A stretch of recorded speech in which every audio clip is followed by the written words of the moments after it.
Hi అండి, అందరికీ నమస్కారం. వెల్కమ్ బ్యాక్ టు వంటల పల్లకి. ఈ రోజు వీడియోలో క్యాప్సికమ్ జీడిపప్పు కర్రీని ఏ విధంగా చేయాలో ఈ వీడియోలో చేసి చూపిస్తాను. మా ఇంట్లో బాగా ఇష్టంగా తినే వెజిటేరియన్ కర్రీ ఏదైనా ఉందంటే అది క్యాప్సికమ్ జీడిపప్పు కర్రీ అండి. మీరు కూడా ఒకసారి ట్రై చేసి మీ ఇంట్లో వాళ్ళ అభిప్రాయాన్ని నాతో పంచుకోండి. ఇప్పుడు ఈ కర్రీని ఏ విధంగా చేయాలో ఒకసారి చేసి చూపిస్తాను. దీనికోసం ఒక 1/2 కిలో క్యాప్సికమ్ తీసుకున్నానండి. ఒక అరకప్పు జీడిపప్పును ముందుగా కడిగి శుభ్రం చేసుకుని అరగంట ముందుగానే నానబెట్టుకుని పక్కన ఉంచుకోవాలి. ఇప్పుడు ఈ కర్రీకి సరిపడగా ఆనియన్స్ తీసుకుందాం. నేను ఒక 3 మీడియం సైజ్ ఆనియన్స్ తీసుకున్నానండి. ఇప్పుడు ఆనియన్స్ ని క్యాప్సికమ్ ని చిన్న ముక్కలుగా కట్ చేసుకుని పక్కన ఉంచుకుందాం. ఈ సైజులో కట్ చేసుకుంటే క్యాప్సికమ్ మగ్గిన తర్వాత కూడా చాలా బాగుంటుందండి.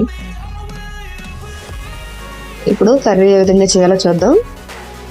స్టవ్ ఆన్ చేసుకుని ఒక కడాయి పెట్టుకుని ఆయిల్ వేసుకుందాం. ఒక 4 టీ స్పూన్స్ ఆయిల్ వేసుకుని దాంట్లో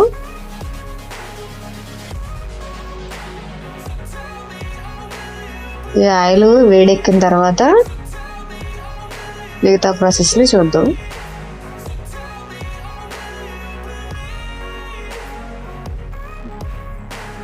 కర్రీలో కొంచెం ఆయిల్ ఎక్కువగా వేసుకుంటేనే టేస్ట్ బాగుంటుందండి.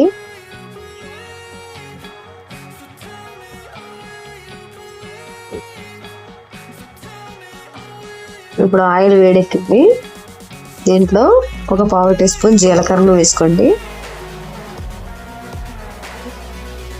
ఒక రబ్బ కరివేపాకు కూడా వేసుకుని వేయించుకోండి. అందులోనే సన్నగా కట్ చేసుకున్న ఉల్లిపాయ ముక్కలు కూడా వేసుకుని దోరగా వేయించుకోవాలి.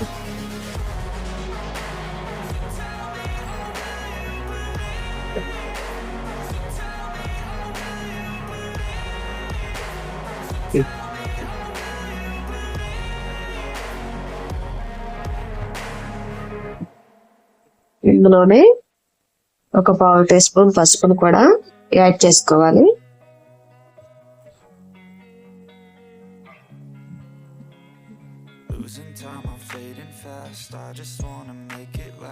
ఒకసారి కలుపుకుందాం.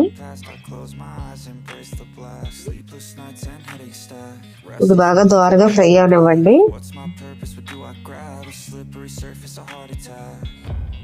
ఇప్పుడు ఉల్లిపాయలు మగ్గడానికి సరిపడగా కొద్దిగా ఉప్పును కూడా దాంట్లోనే వేసుకోండి.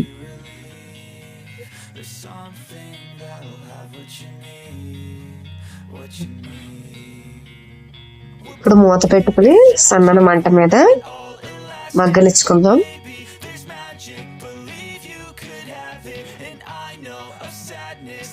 ఒక 5 నిమిషాలు అలా వదిలేయండి. ఇప్పుడు ఒకసారి చూద్దాం. ఉల్లిపాయ ముక్కలు చూసారు కదా, ఇలా గోల్డెన్ బ్రౌన్ కలర్ లోకి చేంజ్ అవ్వాలి.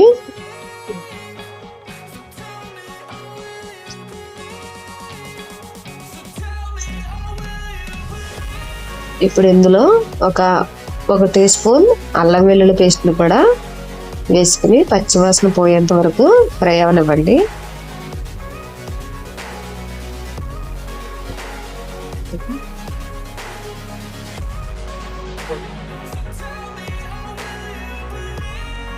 ఇప్పుడు ఇందులో నానబెట్టుకుని పక్కన ఉంచుకున్న జీడిపప్పును కూడా వేసేసుకుందామండి. వాటర్ లేకుండా తీసుకుని వేసుకోవాలి. ఇప్పుడు జీడిపప్పును కూడా ఒకసారి ఫ్రై చేసుకుందాం. ఒక 5 నిమిషాలు అలాగా ఫ్రై చేయండి.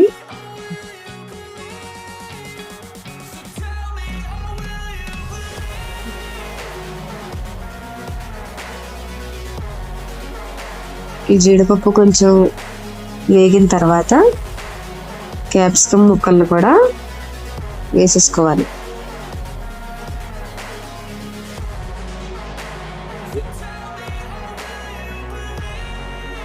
ఇప్పుడు ఈ క్యాప్సికమ్ ముక్కలు బాగా కలర్ మారాలండి. ఇప్పుడు గ్రీన్ కలర్లో ఉన్నాయి కదా, కొంచెం ఎల్లో కలర్లోకి చేంజ్ అవ్వాలి. అవి అంతవరకు కూడా మగ్గబెట్టుకోండి.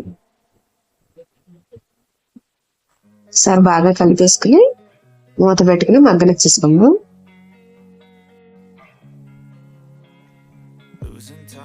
ఇప్పుడు మంటని మీడియంలో పెట్టుకుని మూత పెట్టుకుని ఒక 5 నిమిషాలు మగ్గనివ్వండి.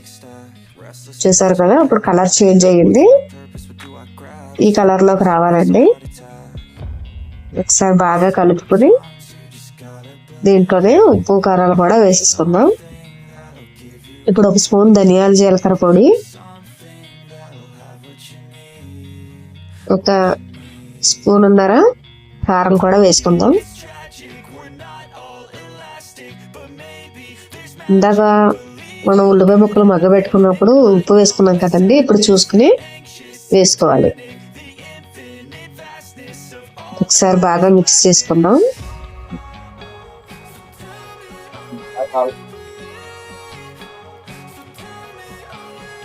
దీంట్లోనే వాటర్ కూడా వేసేసుకుందాం. ఇప్పుడు ఒక చిన్న గ్లాసులు వాటర్ అయితే సరిపోతుందండి, ఎక్కువగా ఉడకనవసరం లేదు. ఎందుకంటే మనం బాగా మగ్గబెట్టేసాం కాబట్టి తక్కువ వాటర్తోనే చక్కగా మగ్గిపోతుంది.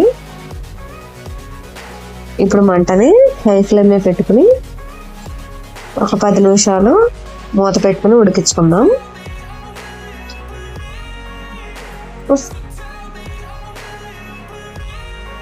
10 నిమిషాల వరకు కూరను కదపకుండా హై ఫ్లేమ్ మీదే ఉడకనివ్వాలండి. 10 నిమిషాల తర్వాత తీసి చూద్దాం. ఇలా దగ్గరికి రానిచ్చి ఒకసారి కదుపుకుందాం. ఇప్పుడు మంటను సిమ్లో పెట్టుకుని కొంచెం దగ్గరికి అయ్యేంత వరకు ఉడకనిచ్చుకుని స్టవ్ ఆఫ్ చేసేసుకోవాలండి. అంతేనండి, చాలా సింపుల్గా అయిపోయే క్యాప్సికమ్ జీడిపప్పు కర్రీ. ఒకసారి మీరు కూడా మీ ఇంట్లో ట్రై చేసి